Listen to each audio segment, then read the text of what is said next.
अस्सलाम वालेकुम फ्रेंड्स। इस वीडियो में हम बात करेंगे 7 habits of highly effective people, written by Stephen R Covey. उसने ये लिखी है। तो मतलब जो भी हाईली इफेक्टिव पीपल होते हैं या सक्सेसफुल लोग होते हैं, उनके अंदर कौन सी 7 आदत होती हैं, ऐसी 7 हैबिट्स होती हैं। तो वो उसको उसको उर्दू में उसके अनवान को उर्दू में कुछ इस तरह बयान किया जा सकता है।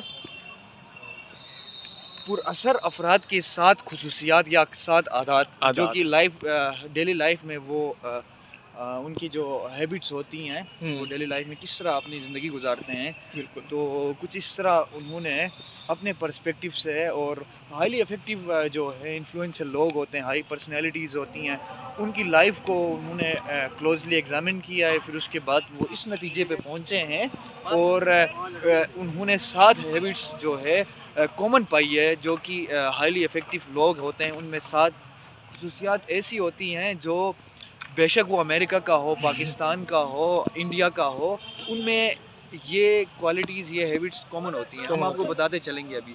जी अली, शुरू करें। पहली जो हैबिट है वो है बी प्रोएक्टिव, कि वो जो जी लोग होते हैं वो प्रोएक्टिव होते हैं। जी, प्रोएक्टिव का मतलब इस तरह है कि मैं आपको ग्रास रूट लेवल में जाके समझाऊंगा। अभी आप अपने घर में हैं और आपने देखा कि मौसम ख़राब हो रहा है और बारिश के इम्कान है, मतलब बारिश होने के चांसेस ज़्यादा बन रहे हैं। तो आप क्या करेंगे?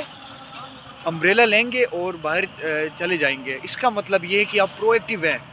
बारिश होने से पहले आपने बारिश का अंदाज़ा लगा लिया मौसम से कि बारिश होने वाली है। So I must have umbrella with me, तो ताकि आप आप गीले ना हो सके ना। तो इसको कहते हैं बी प्रोएक्टिव। अब प्रोएक्टिव मैंने ये एग्जांपल दी है, अब मैं आपको इस तरह समझाऊंगा। प्रोएक्टिव इंसान जो होता है अपनी लाइफ में, देखें आपकी बेशक कोई एग्ज़ाम हो रहा है या कोई आप किसी रिलेशन में हैं किसी के साथ, तो आपको लग रहा है कि वो रिलेशन जो है वो ख़राब हो रहा है। तो आपने क्या होता है, आपने क्या करना है कि एक शेर के साथ मैं मतलब इस चीज़ को समझाना चाहूँगा। वफ़ा की जंग में उनको मना लेते तो अच्छा था, अना की जंग में अक्सर जुदाई जीत जाती है। तो अगर इंसान प्रोएक्टिव हुआ ना, तो बेशक आप रिलेशन कहें, कोई एग्ज़ाम से ले लें, तो आप पहले उस चीज़ की तैयारी करेंगे। उस चीज़ को कन्फ्रंट करने से पहले उस चीज़ की तैयारी करेंगे। मीन्स कि लहरों का जो है वो मुकाबला आप पहले से तैयारी से करेंगे कि मतलब अगर समंदर में कहीं जा रहे हैं तो आप तैयारी उस तरह करेंगे कि आपने तूफ़ान का सामना करना है। This is what we call proactive in English. सही, मतलब मीन ये है कि आपके पास प्लान बी भी होगा, और सेकंड ये है कि आप उस चीज़ से पहले ही अवेयर है। मतलब जब अवेयर आपने होंगे। पहले काम करना था ना, आपको आपके माइंड में पहले से वो चीज़ है, बिल्कुल। आप एक्टिव है। मतलब वो कोई कॉन्सिक्वेंस आता है या कोई सिचुएशन बैड हो जाती है, तो आपके पास पहले से प्लान बी होगा बिल्कुल। और आप अपना काम पहले कंप्लीट कर लेंगे। लाइक अगर यानी क्लास में जो अगर आप बैठे हुए हैं, बिल्कुल, तो जो टीचर ने पढ़ाना आप उसको पहले से तैयार बिल्कुल। करके आए, एक दफ़ा रीड करके आए। जो इंसान प्रोएक्टिव होता है, I want to dedicate this quote और this line to my audience, specially the family of our superior academy. जो इंसान प्रोएक्टिव होता है वो कभी नाकाम नहीं होता ज़िंदगी में। बिल्कुल। और चाहे वो और रिश्ते भी जो होते हैं उसी के साथ जुड़े रहते हैं, क्योंकि उसको अंदाज़ा होता है कि रिश्तों की कीमत क्या है। ये मैंने आपकी डेली लाइफ से भी एग्जांपल दी, प्रैक्टिकल लाइफ से भी एग्जांपल दी, शेर व शायरी से भी हम समझा दिया। अब हम आते हैं, now let's come towards the second habit of the highly effective people.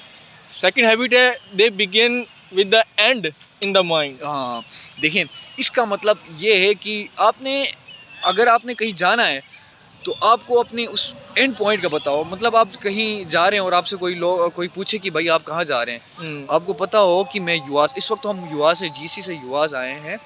तो नाजरीन, अजान हो रही है, थोड़ा सा मुझे टाइम दें, उसके बाद I get back to you soon. जी नाजरीन, अजान हो गई है और इस वक्त हम युवास के फूड कोर्ट में मौजूद हैं। तो अभी अपने पॉइंट की तरफ आते हैं जो हम बात कर रहे थे। थोड़ा सा कर दो। जी, अभी हम अपने पॉइंट की तरफ आते हैं जो हमने बात की थी। Start with the end in the mind. हाँ, start with the end in the mind. इसका मतलब पहले शायद हमने बताया था वीडियो में, आप लोग देख लीजिएगा। और दूसरा ये है कि आपको you should know the consequences of your decisions. इसका मतलब ये है, मैं सिंपल एक चीज़ बता रहा हूँ कि आप किसी जगह से जा रहे हैं, कोई किसी रास्ते से आप जा रहे हैं और आपको कोई राहगीर मिलता है या आपका कोई जानने वाला मिलता है, वो आपसे पूछता है कि आप कहाँ जा रहे हैं। तो अगर आप ये कहें मुझे नहीं पता मैं कहाँ जा रहा हूँ, तो ये कोई सेंस दे सकती है या कोई मतलब इज़ इट लॉजिकल कि आपको पता नहीं हो आप कहाँ जा रहे हो।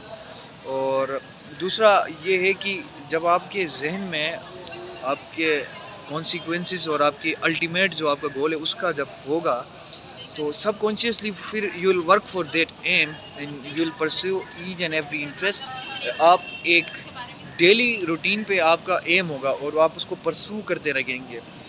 अब एक बंदा सिविल ब्यूरोक्रेसी में जाना चाहता है तो वो सब्जेक्ट्स की सिलेक्शन करेगा।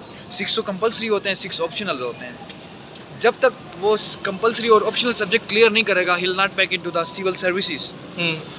तो ये बहुत ही इम्पोर्टेंट हैबिट है कि as far as the rest of habits are concern, I believe it is one of the most influential habit. तो ये चीज़ आपके जहन में होनी चाहिए कि आप किस सिमत की तरफ जा रहे हैं और आपने अपनी लाइफ में करना क्या है। और जब तक आपको अपने एम का नहीं हो पता होगा तो यू विल नॉट मूव, आप स्टेगनेंट होंगे, स्टैटिक होंगे। बिल्कुल। जी आप अली कुछ बिल्कुल, बताएंगे? बस थोड़ा सा एक्सप्लेन करूँगा। ये है कि start with the end in mind. आपके माइंड में एंड हो, मींस आपके माइंड में एक इमेज बनी हो, कॉन्सेप्ट हो कि ये मैं ये कर रहा हूँ, मतलब आप एक तरह का ख्वाब देख रहे हो कि ये ऐसा हो गया। जब आपके माइंड में इमेज बनी होगी तब जाके आप उसको फिजिकल में बनाएंगे। पहले आपकी मेंटल इमेज बनती है, फिर फिजिकल इमेज बनती है। पहले माइंड में क्रिएशन होती है, फिर फिजिकल वर्ल्ड में क्रिएशन उसकी होती है ना, आइडिया की। तो यही बात है कि माइंड में वो एंड बना होगा कि हाँ मैं अब CSP बन गया हूँ, या मैंने ये अचीव कर लिया, या मैंने गोल हासिल कर लिया, तो फिर आपके पास वो पॉसिबल होगा। अगर आपके वो माइंड में है ही नहीं, एंड आपके माइंड में नहीं है, तो स्टार्ट भी नहीं हो पाएगा। बिल्कुल अली की बात बिल्कुल मैं अली की इस बात को आगे बढ़ा के ये मैं कहूँगा कि हम DC से युवास आए हैं अभी ना, यहाँ पे इवेंट चल रहा है। तो जब हमारे जहन में हमने अगर ये जहन में सोचा ही ना होता और अगर हमारे पास आइडिया ही नहीं होता कि युवास जाना है, तो हम युवास नहीं, कभी भी युवास नहीं आते, हम GC में ही होते हैं। बिल्कुल। अब तीसरी हैबिट की तरफ आते हैं। तीसरी हैबिट है put first thing first. Put first thing first की मतलब कि जो बेसिकली साइकोलॉजी है वो ये है कि अपनी चीज़ों को प्रायोरिटाइज करें। इसका मतलब ये है कि जो चीज़ आपने करनी है और जो चीज़ आपके लिए ज़्यादा इम्पोर्टेंट है उसको तरजीह दें। एक चीज़ आपने कोई सब्जेक्ट्स पढ़ रहे हैं तो आपको लग रहा है कि एक चीज़ ये है कि कल मुझे जो है जो मेरा क्विज़ है या मेरा पेपर है उसमें मैं एक टॉपिक पढ़ रहा हूँ, वो मुझे ज़्यादा हेल्प करेगा। सपोज़ आपको पता है 2 टॉपिक्स आपने पढ़ने हैं, उसमें से आपको पता है कि एक टॉपिक जो है वो मुझे ज़्यादा हेल्प करेगा, तो आपने कोशिश ये करना है कि पेपर से पहले उस चीज़ को पहले तैयार करना है जो कि आपके लिए ज़्यादा हेल्पफुल है। तो इसका मतलब ये है कि आपने प्रायोरिटी सेट करनी है। अपनी प्रायोरिटीज़ के मुताबिक, चाहे वो लोग हों, चाहे सब्जेक्ट्स हों, चाहे वो एम हो, उसको टाइम दिया करें।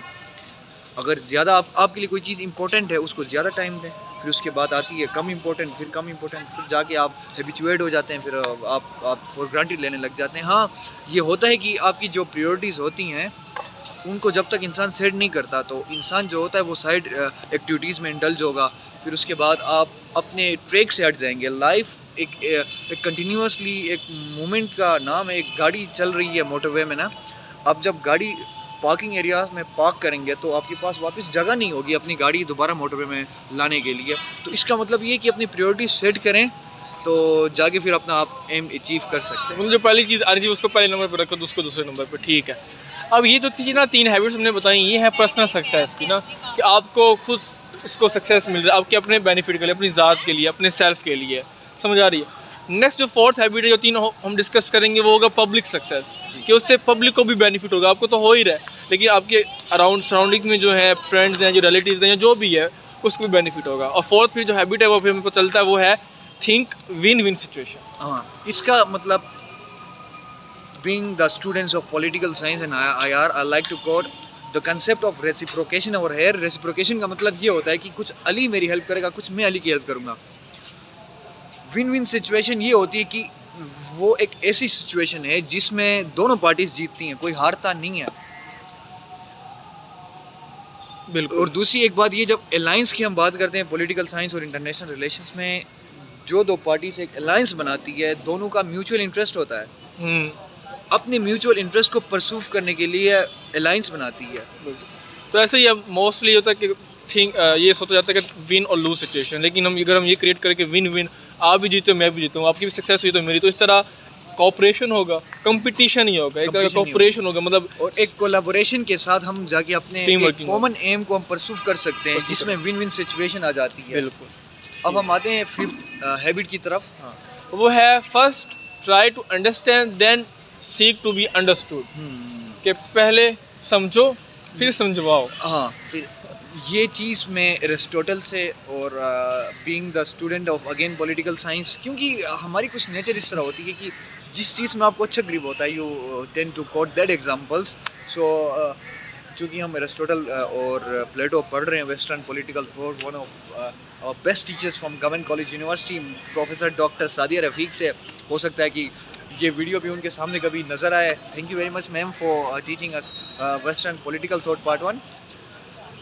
अब इंसान को सूडो फिलोसफर्स नहीं होना चाहिए, या सूडो एक्टर्स नहीं होना चाहिए, या सूडो टीचर्स नहीं होने चाहिए। इसका मतलब सूडो में क्यों यूज़ कर रहा हूँ, या सूडो ऑडियंस नहीं होना चाहिए। सूडो को मतलब मैं इसलिए यूज़ कर रहा हूँ कि आपको कुछ पता नहीं है, आप शाओसेन बने फिर रहे हैं। तो मैं शाओसेन वैसे अपना मेरा क्लासमेट है, तो असिस्टेंट करेक्टेड और मैं वैसे ही कोर्स किया है। तो शाओसेन की बात वैसे अलग है, आपको कुछ आइडिया नहीं है लेकिन फिर भी आप उसके मुतालिक बोलना चाह रहे होते हैं, क्योंकि ये सिर्फ आपको पता है कि आप नहीं बोल सकते उस चीज़ में ना। आपको ऐसा लगता है कि सामने वाले को नहीं पता, सामने वालों को आपकी हर मोमेंट्स का और आपकी नॉलेज का पता होता है। तो जब तक आपको किसी टॉपिक के रिलेटेड थोरो नॉलेज नहीं होगा, अपना ओपिनियन मत शेयर करें और चीज़ों को पहले समझने की कोशिश करें, और फिर जब आपको चीज़ें समझ आने लगेंगी तो देन आप उस नॉलेज को फर्दर लोगों में क्या हो सकता है, आप लोगों को समझा सकते हैं और लोगों को टीच कर सकते हैं कि आपका क्या एक्सपीरियंस है, न कि आप वाइकेरियस एक्सपीरियंस से लोगों को समझाएं। जब तक आप पर्सनल कोई चीज़ एक्सपीरियंस नहीं करेंगे, जब तक आप खुद नहीं समझेंगे, दूसरों को नहीं समझा सकते हैं आप। मतलब मीन्स ये है कि अगर हमारी फ्रेंडशिप है तो पहले मैं आपको समझूंगा, तब जाके अपनी बात समझा पाऊंगा ना, अपनी जो ओपिनियन है या अपना पॉइंट ऑफ व्यू शेयर कर पाऊंगा। अली ने इस चीज़ को फ्रेंडशिप के लिहाज से लिया, और दूसरा मैं एकेडमिकली लेके जा रहा हूँ कि आपको जब तक कोई चीज़ समझ नहीं आ रही है ना, मतलब मुझे अगर सपोज ये मोरक्कन क्राइसिस नहीं आ रहा मुझे समझ, 1905 में जो क्राइसिस हुआ वो अगर मुझे समझ नहीं आ रहा, तो then how I deliver that lecture to Ali, और दूसरे ऑडियंस को मैं कैसे समझाऊं। पहले खुद समझो फिर जाके ऑडियंस को समझाओ। सही, ठीक है। ये थी हमारी 5th हैबिट। 6th जो हैबिट है वो है सिनर्जाइजिंग। सिनर्जाइजिंग मीन 1 1 2 11, टीम वर्क। बिल्कुल, साथ साथ एक साथ। इसका मतलब है आप लोगों ने क्या करना है, let's come and join hands. तो जो मुश्किल सफ़र है वो जब हाथ मिला के जब हम चलेंगे तो वो सफ़र आसान होगा। इसमें भी रेसिप्रोकेशन है, विन विन सिचुएशन से ये काफ़ी ओवरलैप करता है कि जब आप आके मिल के कोई काम करेंगे ना, टीम वर्क करेंगे, टीम वर्क से क्या होगा कि देखें, हर इंसान के अंदर इंस्टिंक्ट्स होती हैं, समझ रहे हैं। अल्लाह की खुसूसियात हर इंसान के अंदर कोई ना कोई खुसूसियात होती है। हो सकता है अली के अंदर समझने की खुसूसियत ज़्यादा हो कोई टॉपिक, या हो सकता है अली के अंदर राइटिंग पावर ज़्यादा हो सकता है अली के अंदर क्रिटिकल थिंकिंग ज़्यादा हो, मेरे अंदर हो सकता है राइटिंग एबिलिटी या स्पीकिंग एबिलिटी मेरे अंदर ज़्यादा हो सकती है। जब हम 4-5 बंदों का ग्रुप बनेगा तो हम सारे परफेक्ट होंगे। मीन्स कि अगर हमें कंटेंट राइटर की ज़रूरत है तो हमारे वी हैव कंटेंट राइटर, ठीक है। जब हमें ज़रूरत एक क्रिटिकल चीज़ को, किसी चीज़ को क्रिटिकली इवेलुएट करना है तो अली आ सकता है, या जिस तरह की इसकी इंस्टिंक्ट है अली आएगा या कोई और आएगा, तो टीम वर्क होगा। इससे ये होगा कि जो चीज़ हमने अपना कॉमन एम है उसको हम इजीली परस्यू कर सकते हैं विदाउट एनी डिफ़िकल्टीज़। हम किसी डिफ़िकल्टीज़ में स्टक नहीं होंगे। मतलब इसमें ये कि रिसोर्सेज कम होंगे, आउटपुट ज़्यादा आएगा। बस ये सिंपल सी बात है। आपका मतलब टाइम कम लगेगा और आपका काम ज़्यादा होगा। इनपुट कम आउटपुट ज़्यादा। सही। लास्ट जो हैबिट है वो है शार्पनिंग द सा, कि जो सा होता है, जो आरी होती है उसको शार्पन करते हैं। आपने यहाँ पे शार्पनिंग द सा का मतलब ये है कि जो आपने अपने आप को पॉलिश करते रहना है। ये ना हो कि मतलब जो सा है उस पर रस्ट लग जाए और वो बिल्कुल यही जब हम लकड़ी तो काटने लगे तो वो बिल्कुल तोड़े ना, बिल्कुल, या काटे ना। तो इसका मतलब ये है कि आपकी जो अपनी क्वालिटीज़ हैं उस पर काम करें, खुद को अपनी क्वालिटीज़ को नरिश करने की कोशिश करें, अपनी क्वालिटीज़ को इम्प्रूव करने की कोशिश करें, अपनी पर्सनैलिटी ग्रूम करने की कोशिश करें। हमें ये लगता है कि हाँ भाई हमने बहुत कुछ सीख लिया है। जब आपके अंदर ये फीलिंग आई तो आप उस बात को या उस दिन ये ज़रूर ये समझे कि उस दिन आपने अपने अंदर जो लर्निंग की जो रूम ऑफ इम्प्रूवमेंट थी या जो लर्निंग का जो दरवाज़ा था आपने बंद कर दिया। आपके अंदर हमेशा ये जुस्तजू होनी चाहिए और ये ख्वाहिश होनी चाहिए कि मुझे आता है लेकिन मुझे फिर भी और जानना है। तब आपको नॉलेज हासिल करने में क्यूरोसिटी होनी चाहिए। जब तक आपको वो क्यूरोसिटी नहीं होगी और आप क्यूरियस नहीं होंगे तो you will not get any lecture और anything new in the world. So मैं ये आपको रिकमेंड करूँगा कि जिस तरह शार्पनिंग द सा है, अपनी पर्सनैलिटीज़ को ग्रूम करें, अपने ऊपर काम करें और इन शॉर्ट अपने एम के लिए slow and steady wins the race. अपने एम के लिए आप दिन ब दिन मुसलसल और आहिस्ता काम करते रहें। You will be at the Zenith one day. Means आप अपने डे अपडेट करते रहें अपने आप को, बिल्कुल। फर्दर और प्रोग्रेस करते रहें, अपडेट और अपने आप को फर्दर इंप्रूव करते रहें। बिल्कुल। ठीक है। So that's all. हमने 7 habits of highly effective people, जो कि स्टीफन आर कोहे ने बड़ी अच्छी बुक लिखी है।